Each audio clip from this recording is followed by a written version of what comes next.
ఏంటమ్మా చూస్తున్నావు? కొంప ధర్మసత్రంలా ఉందనే. టీవీ, ఫ్రిడ్జు, రేడియో ఇవన్నీ ఏమైపోయాయా అని ఆలోచిస్తున్నావా? ఇక్కడున్నాయమ్మా. ఆ కడుపు మీద ఆవిడ గారి కొట్టిన చాలదు, మళ్ళీ మీరెందుకు కొట్టుకుంటారు? పిన్ని, చంటి బాగున్నారా? ఏదోలే, నీ దైవాలు ఎలా ఉన్నావు. అవును, చేసిన చాలక ఏ మొహం పెట్టుకుని ఈ గడప తొక్కావు? ఆయన గారు సంపాదించిందంతా నీ కోసం, నీ చదువు కోసం తగిలేసి మాకు బూడిద మిగిల్చాడు. నీ మొగుడు ఆయన ఉద్యోగం కాస్త ఊడగొట్టి ఆ బూడిద మా కళ్ళల్లో చల్లాడు. నాన్నగారు ఉద్యోగం పోయిందా?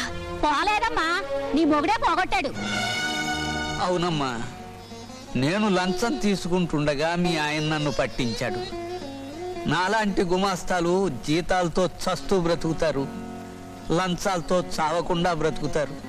అయినా గుమాస్తాల పిల్లలు లంచాలతో కాక జీతాలతో చదువుకోగలరా అమ్మా? నీ చదువు కోసం నేను లంచం తీసుకున్నాను. నా అవినీతిలో నిజాయితీ మీ ఆయనకు అర్థం కాలేదు, నన్ను పట్టించాడు. ఆయన కూడా నాతో ఈ మాట ఎప్పుడు అనలేదు నాన్న. వాడెందుకంటాడు? తినే కూట్లో తాగే నీటిలో ఉమ్మేసే రకం. నువ్వు చదివింది పెరిగింది ఆ లంచాలతోనేగా. మరి లంచాలతో పెరిగావని నిన్నెందుకు వీధిలోకి నెట్టలేదు? భగవంతుడు లేడు, ఉన్నాడు కాబట్టే మీ ఆయన మమ్మల్ని కడుపు మీద కొడితే ఆ భగవంతుడు మిమ్మల్ని చావు దెబ్బ కొట్టాడు.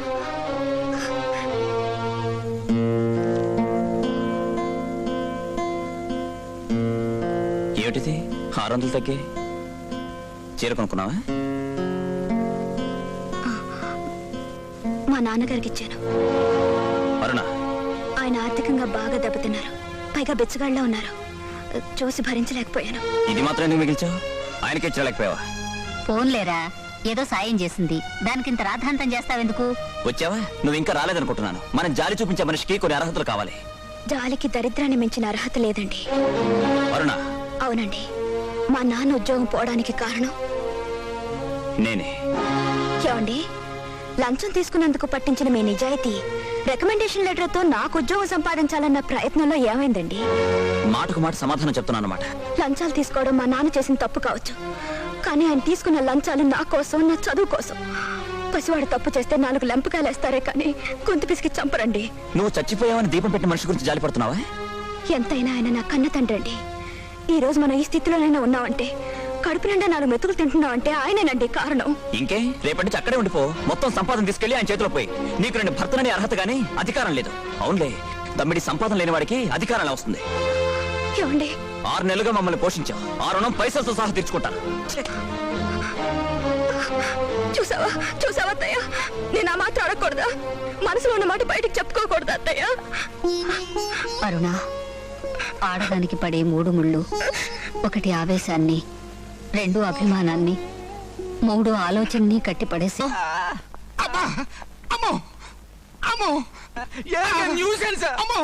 కోస్మానం బద్దలైంది. కామశాస్త్రి, ఇక్కడికి ఎందుకు వచ్చావు? ఏం చెప్పను, చిత్తకార్తిలో కుక్క కరిచినది. అదిగో అప్పట్నుంచి ఆడగాలి తగిలితే చాలు ఒళ్ళంతా సెగలు, నరాలు చుయ్యమని లాగుతున్నవి. అయితే పెళ్లి చేసుకోకూడదంట నీ బండబడా.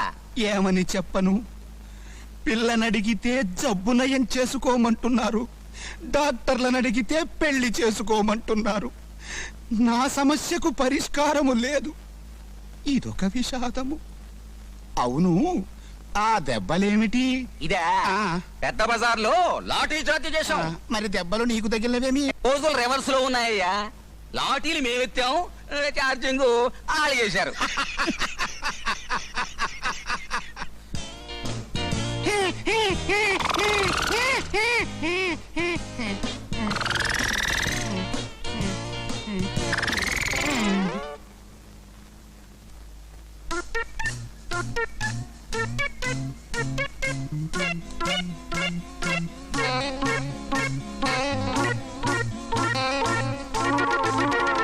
అమ్మో, ఏమిటిది?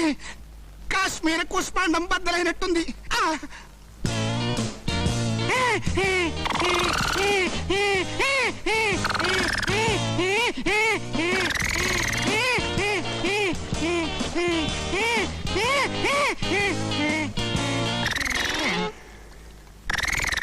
Patient out. Doctor doctor.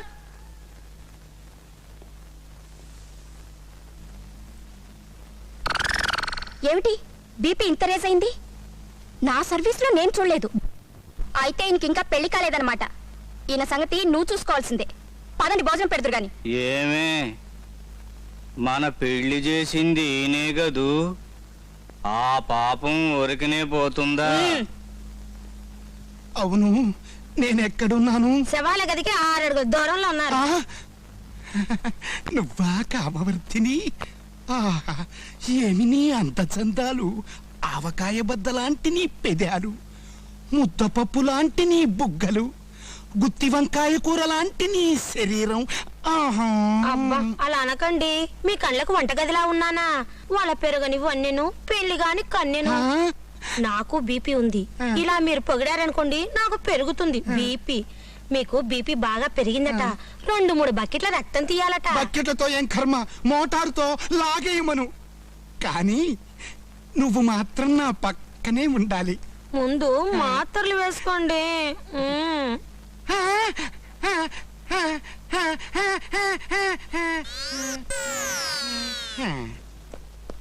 Good morning doctor. Hello అరుణ, నీకో గుడ్ న్యూస్. మీరు ఎప్పుడు బ్యాడ్ న్యూస్ చెప్పారు కనుక. ఆ గుడ్ న్యూస్ ఏమిటో నువ్వే ఊహించుకో. Now you are a gold medalist. What? నువ్వు ఎంఎస్ స్టేట్ ఫస్ట్ వచ్చావు. ఈ విషయం ఇప్పుడే తెలుసుకున్నాను. ఇదంతా మీ ప్రోత్సాహమే డాక్టర్. కాదు, ఇదంతా నీ కృషి, నీ తెలివితేటలు. డాక్టర్, జీవితంలో నిన్ను ఎదురు చూడని విషయం. డాక్టర్గా సగం చచ్చిన నాకు ప్రాణం పోశారు. మీరు పోసిన ప్రాణానికి ఈ రోజు విలువను, గుర్తింపును తెచ్చారు. చూడరునా, డాక్టర్లు పొగడకూడదు, పొగిడించుకోకూడదు. పైదివే, నువ్వు ఎంఎస్ పాస్ అయిన సందర్భంలో రేపు పార్టీ అరేంజ్ చేస్తున్నాను. రేపు నీకు మరో షాకింగ్ న్యూస్ చెప్తాను. సస్పెన్స్. కమాన్.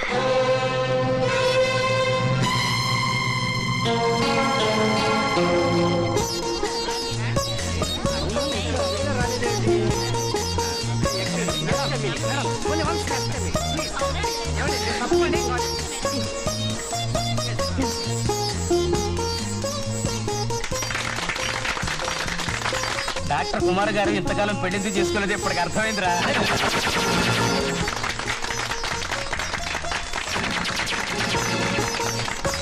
డియర్ ఫ్రెండ్స్, అరుణ ఎంఎస్ త్వరలో పై చదువులకు అమెరికా వెళ్ళబోతున్నారు.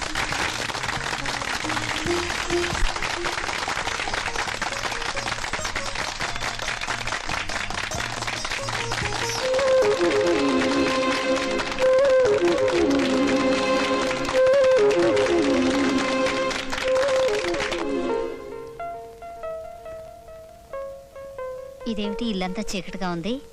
శ్రీరామ్, ఒరే శ్రీరామ్, అదేమిట్రా లైట్ వేసుకోకుండా కూర్చున్నావు? లైట్ వేయమ్మా. అయ్యో, కరెంట్ పోయినట్టుంది అత్తయ్య. అబ్బా, అగ్గిపెట్టి అక్కడ పెట్టాను.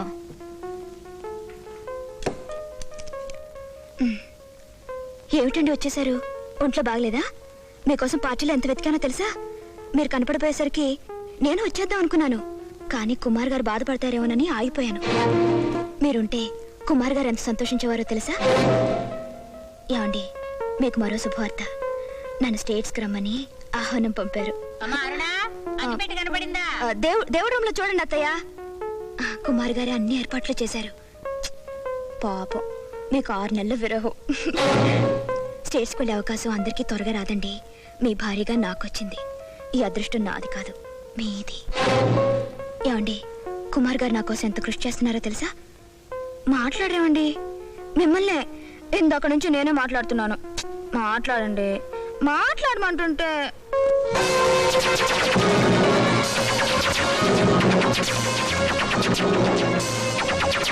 ఏమిటండి ఎలా ఉన్నారు? ఏమండి, ఏమండి ఎక్కడికి వెళ్తున్నారు? ఏమిటమ్మా, ఏం జరిగింది మళ్ళీ? ఏమొద్దయ్యా, నాకేం తెలీదు. మనసులో రాక్షసుని పెంచుకునేవాడికి మతి సరిగ్గా ఉండదులేమ్మా. ఊరుకో.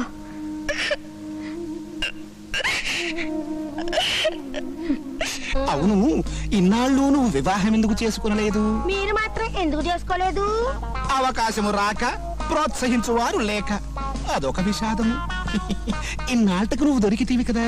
నువ్వు వివాహము లేకుండా బూజు పట్టిన ఆవకాయ జాడీవలే ఉంటివి కదా. మీరు మాత్రం ముదిరిపోయిన మునక్కాడలా లేరు.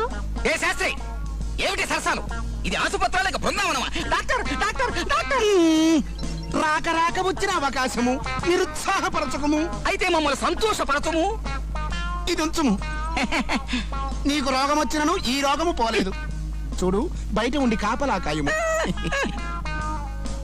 ఇదొక ప్రోత్సాహం. అవును, మనము వివాహమునకు సిద్ధమగుదమా?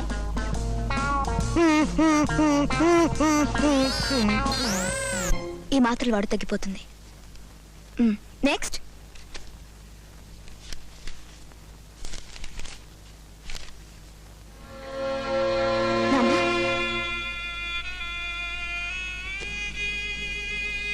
నన్ను చూస్తే అసహ్యం వేస్తుంది అమ్మా.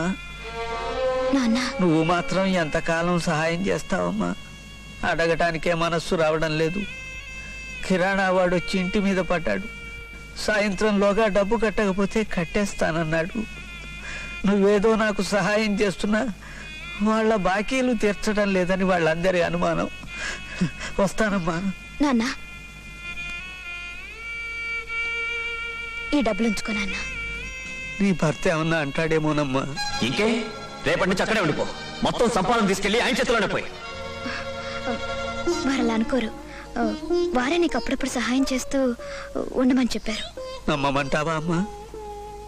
నాన్న, నమ్ముతానమ్మా, అమ్మా, నమ్ముతాను. పెద్ద డాక్టర్ గారు పిలుస్తున్నారు. వస్తానన్నా.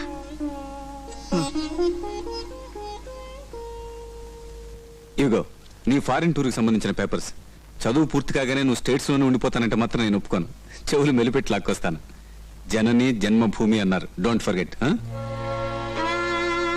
అరుణ, ఏమిటలా ఉన్నావు? అబ్బే, ఏం లేదు డాక్టర్. డాక్టర్, మీరేమి అనుకోకపోతే చెప్పరునా? అప్పుగా ఒక 500 ఇస్తారా? అయ్యో సిల్లి, 500 అప్పుగా కావాలా? నీకు శాలరీ సరిపోవటం లేదా? సరిపోతోంది. మరి వరీస్ తట్టుకోలేక శ్రీరామ్ ఏమైనా బ్యాడ్ హ్యాబిట్స్ కి? I'm sorry, personal matters. అదేం కాదు డాక్టర్, నాకు డబ్బు చాలా అవసరం.